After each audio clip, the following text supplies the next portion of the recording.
Bonjour et bienvenue dans mon journal de lecture. Aujourd'hui, dans la Pléiade d'Albert Camus, théâtre, récit, nouvelle, dans le théâtre, on continue à voir les adaptations que Camus a fait de pièces de théâtre étrangères ou même de romans.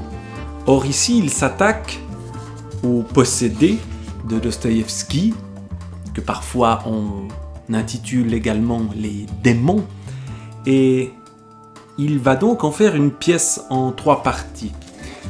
Ce roman, qui est un roman russe, donc un roman avec plein de personnages et avec beaucoup de choses qui se passent et qui se disent. Dans la version de Camus, évidemment, ça se ramasse et ça devient plus bref et on va plus vite à l'essentiel, peut-être au détriment de l'épaisseur que peut avoir un roman comme celui-ci. Alors, il se trouve que je n'ai pas lu Les Possédés ou Les Démons de Dostoïevski, donc je ne peux pas procéder à une comparaison. Ce qui est certain, c'est que Camus essaye de camper ces personnages bourrés de paradoxes et de passion avec beaucoup de précision et dans une mise en scène qui essaye de montrer l'essence de ce que Dostoïevski a écrit en reprenant les mots de Dostoïevski quand c'est possible. Voilà comment cela commence. Il y a un narrateur, Anton Grigoreïev, qui s'exprime dans la première partie. Quand les 3 coups sont donnés, la salle est dans l'obscurité complète. La lumière d'un projecteur monte sur le narrateur, immobile devant le rideau, son chapeau à la main. Et donc Anton Grigoreïev, le narrateur, il est courtois, ironique et impassible. Mesdames, messieurs, les étranges événements auxquels vous allez assister se sont produits dans notre ville de province sous l'influence de mon respectable ami le professeur Stefan Trofimovitch Verkovensky. Le professeur avait toujours joué parmi nous un rôle véritablement civique. Il était libéral et idéaliste. Il aimait l'Occident, le progrès, la justice et en général tout ce qui est élevé. Mais sur ces hauteurs, il en vint malheureusement à s'imaginer que le tsar et ses ministres lui en voulaient personnellement et il s'installa chez nous pour y tenir avec beaucoup de dignité l'emploi de penseur exilé et persécuté.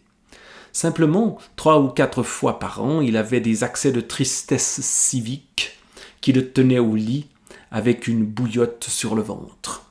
Il vivait dans la maison de son ami, la générale Varvara Stavrogin, qui lui avait confié, après la mort de son mari, l'éducation de son fils, Nicolas Stavrogin. Ah, j'oubliais de vous dire que Stepan Trofimovitch était 2 fois veuf et 1 seule fois père. Il avait expédié son fils à l'étranger. Ces 2 femmes étaient mortes jeunes et à vrai dire, elles n'avaient pas été très heureuses avec lui. Mais on ne peut pas à la fois aimer sa femme et la justice. Aussi Stepan Trofimovitch reporta-t-il toute son affection sur son élève Nicolas Stavrogin, dont il entreprit avec beaucoup de rigueur la formation morale jusqu'au jour où Nicolas s'enfuit pour aller vivre dans la débauche. Stepan Trofimovitch resta donc en tête-à-tête avec Varvara Stavrogin, qui lui portait une amitié sans limite, c'est-à-dire qu'elle le haïssait souvent. Là commence mon histoire. Les personnages sont campés, les personnages principaux, parce qu'il y en a d'autres. Et on voit ensuite ces personnages évoluer, ces personnages qui sont à la fois des révolutionnaires et des gens qui font le mal, des gens que le démon a touchés, des possédés. Qui sont les possédés? À peu près tout le monde dans cette histoire-là est possédé.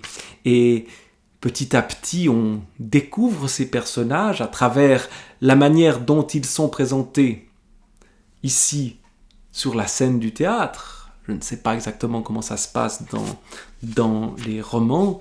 Et on voit des personnages parfois cyniques, souvent engagés dans des débats sur des questions religieuses et politiques, comme c'est très souvent le cas chez les Russes et chez Dostoïevski en particulier. Et à la lecture de cette pièce tirée du roman, on découvre la folie humaine, une folie consciente, notamment chez le personnage de Stavrogin, le fils, parti vivre dans la débauche, nous dit-on, et qui, justement, à certains moments, va se confier, mais qui va toujours être dans des discours et des attitudes limites. Il est ami, ou en tout cas confident d'un certain Pierre qui est le fils, justement, de Stepan, dont on parle au départ.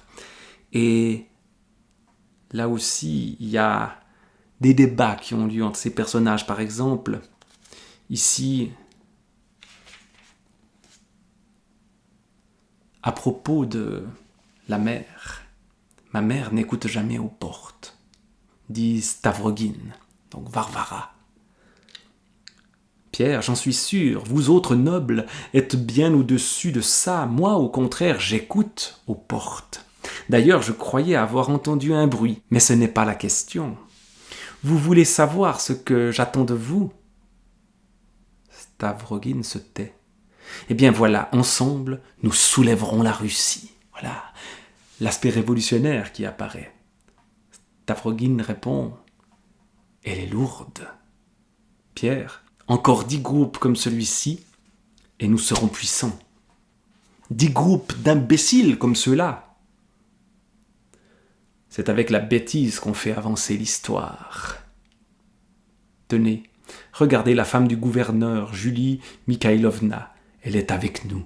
La bêtise. C'est avec la bêtise qu'on fait avancer l'histoire. Il y a à la fois cette ironie et cet idéalisme. L'histoire avance grâce à la bêtise. Le but de Pierre, qui est un jusqu'au boutiste, c'est de tout détruire. C'est un nihiliste. Il faut tout détruire, puis après on verra bien. Stavrogin est plus torturé par ces démons, justement. Et parce qu'il y a des actes qu'il a commis qui sont très difficiles à expliquer. Il a épousé une femme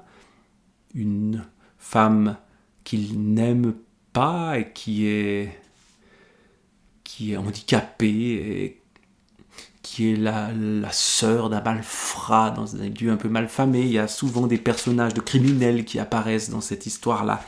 Et donc on a au fond tout un monde de gens qui sont des révolutionnaires, mais pas tout à fait, des penseurs ironiques et souvent cruels, des criminels et des femmes dont on ne sait pas qui les aime.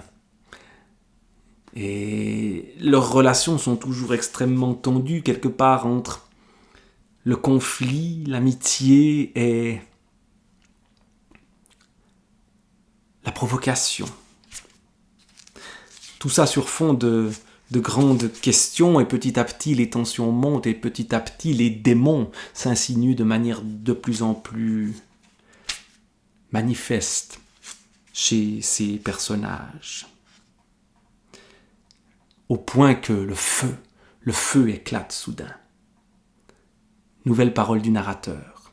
devant un rideau illuminé de lueurs d'incendie.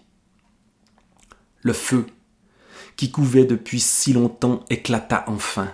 Il éclata d'abord, réellement, la nuit où Lisa suivit Stavrogin. Lisa n'est pas l'épouse de Stavrogin, c'est la femme qu'il prétend aimer et qui, elle, l'aime, peut-être, alors que lui est marié avec cette femme qu'il n'aime pas, mais qui sera tuée. Bref, on voit le côté complexe et un peu glauque de cette histoire-là. L'incendie dévora le faubourg qui sépare la ville de la maison de campagne des Stavrogin. Dans ce faubourg se trouvait la maison de Lebiatkin et de sa sœur Maria. C'est elle l'épouse, justement, de Stavrogin. Mais l'incendie éclata aussi dans les âmes. Après la fuite de Lisa, les malheurs se succédèrent. Cet incendie dans les âmes, voilà peut-être un résumé assez juste de ce qui se passe dans ce livre. Un livre de passion, un livre de contraste et de contradiction, où tout le monde, semble-t-il, devient fou ou devient possédé. Alors bien sûr, il s'agit d'une mise en théâtre par Albert Camus, c'est-à-dire d'une condensation du texte de Dostoïevski, qui s'étend sur un temps plus long, qui peut-être creuse la psychologie des personnages de manière plus profonde. Et évidemment, quand on a lu ceci, l'envie qu'on a, c'est d'aller y voir de plus près chez Dostoïevski lui-même, ce qui fait que la forme roman n'est pas la forme théâtre, et encore moins la forme théâtre mise en livre, puisqu'évidemment je n'ai pas vu le spectacle des possédés dans la version traduite et adaptée par Albert Camus, comme je n'ai pas lu non plus les possédés dans une traduction du roman lui-même. Donc, une porte est ouverte vers un monde dangereux, mais fascinant, celui de ces démons ou de ces possédés de Dostoïevski. Cette porte m'a été ouverte par Albert Camus.